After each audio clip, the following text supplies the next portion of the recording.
It's okay, people. Don't be alarmed. They're just killing that ghoul in a very human way. Oh, okay. That's not news.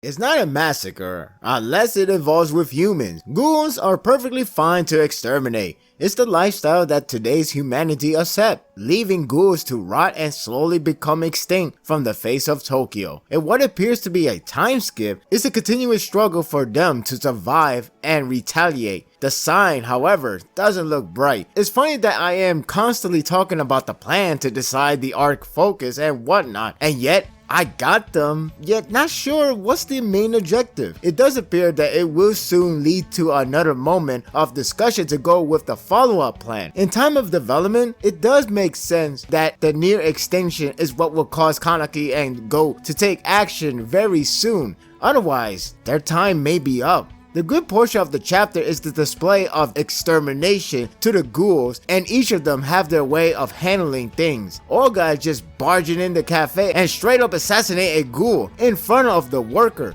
The sad thing is, beforehand, two were like relaxed and have a normal time, and what Olga did was uncalled for. Sure, the excuse is that the ghoul was going to eventually eat him. If we go by that, then it's all perfectly fine. That's okay, you did the right thing. Muski is just cold. I understand the job is to exterminate ghouls, but not only she was laughing and slowly killing a ghoul, but she did it in public, like it's a street performance. Last time I checked, it's not a game, it's a job, and even then, that's barely classified as a job. Speaking of game, Furuta has made Judgment Day into a game for CCG to rank up kills and see how long they will take before it hits 100% exterminated. Great, now I can't play shooters anymore. Good job.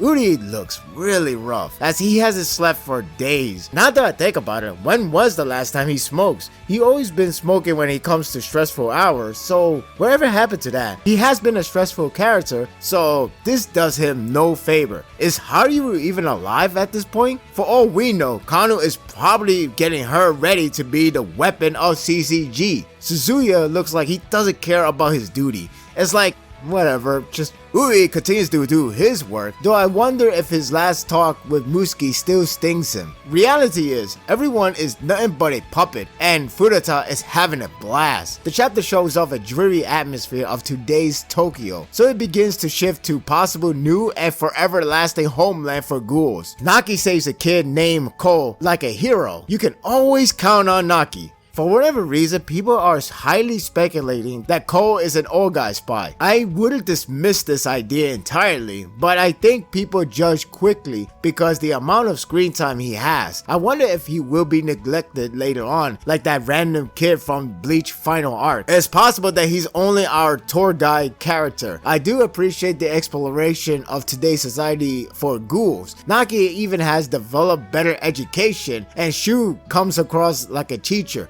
Naki looks so smart when using big words. It's pretty touching actually. It does beg the question though, how long it has been since the last chapter? Ghouls are basically living in the dump at 24 Ward, perhaps a cruel metaphor for them. It is getting more painful that their life has been taken away by Furuta, forcing them to live in the dump. It's as if this was once their old lifestyle. I don't know if this series direction will have them living there for the rest of the story, but it does interpret that they have to start over once everything is over. Shu's words give me a bad vibe about their situation against CCG. It's the way on how he explains the detail behind Ghost's goal and how he expresses leave a feeling of hope nearly gone. They have been saving lives and gathered them for rebellion, but for how long exactly? It doesn't give me that impression that they are ready to reclaim their lost home. Rather, it seems like it has gotten far difficult that it's a suicide mission for everyone. I believe that fading hope is largely due to their king. The art is pretty good for the most part, including the extermination scenes.